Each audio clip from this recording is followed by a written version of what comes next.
All right, my name's Jamie. I'm the owner of Bullfrog Creek Brewing Company. We opened up in March of 2018, so we've been here for a little over 7 years, and I'm from the great state of Florida. Can you tell us where this idea came from to make Bullfrog Creek where it is now? So I always wanted to own like a bar or a pub. Got into the craft beer scene about 25 years ago. Started really enjoying craft beer, and realized there was no really a brewery in the Brandon, Valrico area. There wasn't a brewery anywhere around here.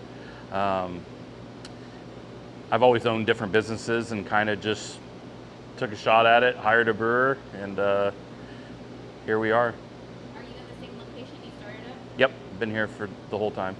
Yep. Can you tell us as a business owner how much COVID affected you as it is like a bar scene? So COVID had its ups and downs. We're very community focused here, so the community was great. They came out and supported us. That's when we really started doing to-go packaging. We started doing cans. We do what's called a crowler, which is like a 32-ounce can.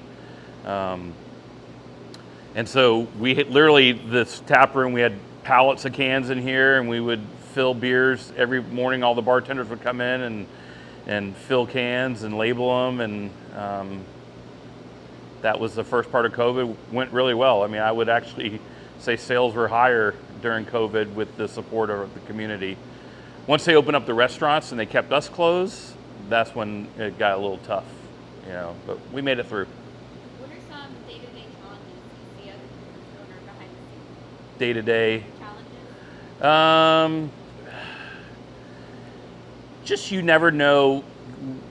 We like to try new things. We like to try events, bringing in different bands, different big events, and not knowing how it's going to work, how the community is going to receive it, how they're going to show up.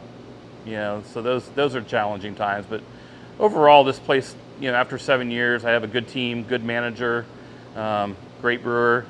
It kind of runs itself, so it's pretty easy. Do you have any big event you guys go around? Like I know some people go around Gasparilla or the Bucks here in Tampa. Is there anything that locally you guys do? I mean, we do Oktoberfest, of course. So we have like 2 big events a year. Oktoberfest being one of them is a huge event for us here. And then our anniversary. Breweries are kind of known for celebrating being open every year. So every March, that's a giant event for us. What advice do you have for somebody who wants to open up their own business, open up a brewery? Go for it. I talk to many people that are just kind of scared, and you just got to go for it and take the risk. Without taking the risk, you're not going to get rewarded. And then you have to go all in. You can't open a business and do it part time. You have to be all in if you really want it to succeed. Can you tell me the process of naming your beers? It varies. Like a lot of times at first we were doing everything kind of locally based. We were naming beers after local areas. Alafaya Wheat was one. Long Pond Pilsner's another one that we named after local things. We also have done stuff around the military. Propeller wash is kind of like a joking military term. And then we have a lot of beers right now that we're running that we're just naming after staff. We do different beer labels for different staff members. Cranky Clark is one of our bartenders, so we named a beer after him. So yeah, it's just, we kind of have fun with it. Between Eddie and I, we kind of come up with most of the names. Do you have a favorite? Favorite beer? My favorite beer is probably our Kolsch, which is a hybrid lager that we brew. It's a lighter beer. We have it on tap probably about twice a year. We actually won bronze medal in the GABF, which is a national competition, but that's my favorite beer. What is one beer you always recommend to anybody coming in for the first time? Eddie's favorite beer, Propeller Wash. If they like IPAs, I definitely put them towards Propeller Wash. And our Long Pond Pilsner. A lot of people are light beer drinkers, and we always have those 2 on tap. So those would probably be the 2 that I focus on.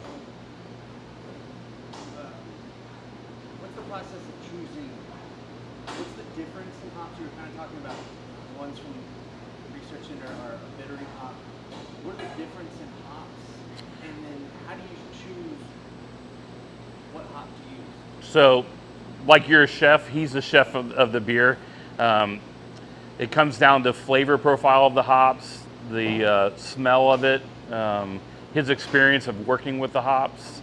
So, and then we'll try experimental hops. They have a lot of hops that they don't even have a real name yet. And we'll try those. And basically when he gets them in, it goes a lot by smell. And then like the pH level and the different technical things of the hops of how he'll use it. But it's trial and error a lot of times. And that's why he said like with like Propeller Wash, he's tweaking recipes a lot, and he might add a little bit more of a certain hop during the dry hop or during the boil. It's trial and error, just kind of like a chef. Do you ever go up to where you get your hops and like go walk through? So we've never gone to actually like Yakima Valley or anything like that. We're kind of smaller, so we don't. We do what's called spot hop buying, where we're buying like a couple bags at a time. Where these larger breweries, they're ordering for the entire year on a contract. But we have gone to like the craft beer convention, and most of those vendors are there, and you can try them. You know, they can give you samples, you can smell them, they can talk about them. But so we've done it at conventions. What valley was it? And where is that? Yakima Valley is in Washington. That's one of the biggest areas around in the U.S. Michigan is another area, and then he imports a lot of stuff from overseas, from New Zealand and Australia. But even those vendors, they use like local companies. When I say local, U.S. companies to distribute their hops. So, what is Bullfrog Creek? So Bullfrog Creek is an area in Gibsonton, which is probably about 10 miles away. I wanted to name it after something in Florida. I am a Floridian. My wife's a Floridian. It's where I used to fish. So it's a little creek. There's a Bullfrog Creek bait shop right there, and it's where I used to put my kayak in and go kayak fishing. And it's just struggling to come up with a brewery name. You know, I didn't want to call it Florida Boys, or I wanted to come up with something that was kind of local that people locally would know about. It gets confusing a little bit because people it's like, well, Bullfrog Creek's not in Valrico, but there's a story behind it, Yep. Hi, we're at the University of Florida. We are here at the Agriculture Communications Program at Bullfrog Creek in Valrico, Florida. Hi, my name's Eddie, and I'm the head brewer at Bullfrog Creek.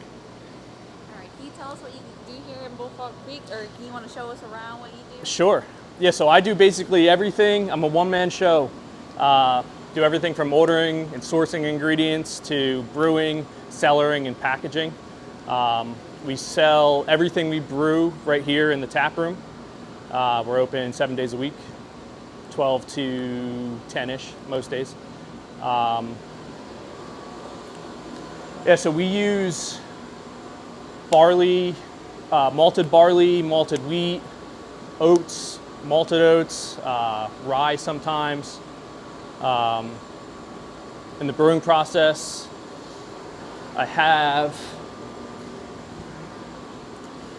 this is what the malted barley comes in looking like, and then we mill it so it gets crushed like that so we can extract all the fermentable sugars.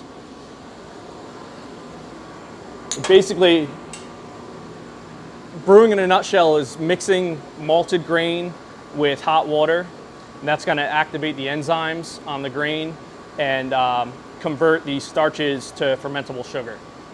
So that all happens in the mash tun here. Then we transfer it over to the boil kettle. We'll boil from anywhere from 60 to 90 minutes depending on the recipe. In the kettle we'll add hops. Most of the hops we use are grown in the Pacific Northwest, but there's some traditional European varieties we use grown in Germany, and some like new school Southern Hemisphere varieties grown in New Zealand and Australia. So we have the hops in the kettle. Hops are a preservative and also add bitterness when added early in the boil. and then more flavor and aroma towards the end. So I think of it like if you're making soup at home, if you add like a bunch of rosemary in the beginning, it's going to be layered throughout the flavor. And then if you turn the kettle off and add a bunch of rosemary at the end, it's going to be very rosemary forward. It's the same way with hops. And then after the boil, we send it through our heat exchanger, and basically we have 38-degree water running one way and then the hot wort running the other way, and then we can lower the temperature to whatever the recipe calls for, whether it's a lager or an ale. And that goes into one of our fermenters. We have 7 total fermenters. We have 6 5-barrel and then 1 10-barrel. We'll add the yeast to the fermenter. The yeast is going to eat all those fermentable sugars that we extracted from the grain and produce CO2 and alcohol. And it takes about 2 weeks to a month, depending on the recipe, to ferment out. Then we'll crash it down to 32 degrees, get all that yeast out of the beer, transfer it to a bright tank where we have carb stones. And we inject CO2 through here, and that's how we carbonate the beer. And then we either keg or can it out of these bright tanks. And that's the brewing process in a nutshell. I've been here for a little over a year and a half now. Being a brewer is a very rewarding experience. With any job, there's good days and bad days, but I'm not one to be able to sit at a desk for 8 hours a day and do the same thing day in, day out. Every day is different here, whether I'm brewing or packaging or just planning out the next 6 months of beers that we're gonna do. It's a pretty physical job, a lot of moving around. It gets really hot in the summertime brewing. But I would say my most rewarding experience is, it's gonna sound cliche, but like when somebody comes in and just really enjoys a beer that I brewed. Like that's the coolest thing. We have a group of regulars here that come in once a week, and it's cool, building relationships with them, and they give me good, honest feedback about beers, and I appreciate that. So how early does your day typically start on a week? So I try to get here around 6 o'clock, because it gets really hot when I'm brewing. So, and I'd like to be like kind of wrapped up by the time the tap room opens up around noon, just so I'm not in their way. And I'd say most days, like I try to give myself a half hour at the end of the day to make sure I'm on track for the rest of the week and do some planning, recipe development, sourcing ingredients. Are you the only brewer here? I am. So who does the brewing in case you're on vacation or on a sick day or on? I try to, so if I'm going on vacation, I try to like plan weeks ahead and like really bulk up those weeks before, so nothing really needs to get done when I'm gone. What is the best story you have, either between the customer experience or an experience just here at the brewery?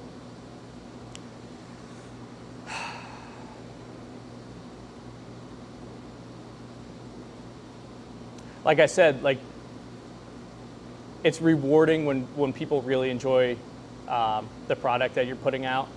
And then there's also just like little victories that don't seem like much, but like a couple weeks ago, our kettle wasn't working, and the guys weren't going to be able to come out for a couple days, so we would lose a couple days of production. But I was able to figure out that it was just a sensor that was dirty, and like something like that is just like relieving, and yeah. For younger people who might want to become brewers, what advice do you have, and what kind of path they take? So there are some brewing science programs that are offered at colleges across the country. In my experience, a lot of people have just like random 4-year college degrees. Most of the lab people that I've worked with obviously have like micro or bio or chemistry backgrounds. But But like I was telling these guys before, I just started homebrewing when I was in college and just fell in love with it. And then my first brewery job, I literally just washed kegs for 8 hours a day. And I did that for a couple months. And then, working my way up to transferring beers and dry hopping beers, and then was able to start brewing. What's your favorite beer you've ever brewed? I'd say the most proud of a beer I am is our Propeller Wash. That was like the first beer I really started tweaking the recipe and kind of making it my own. And I think it tastes pretty good. I'm happy with it.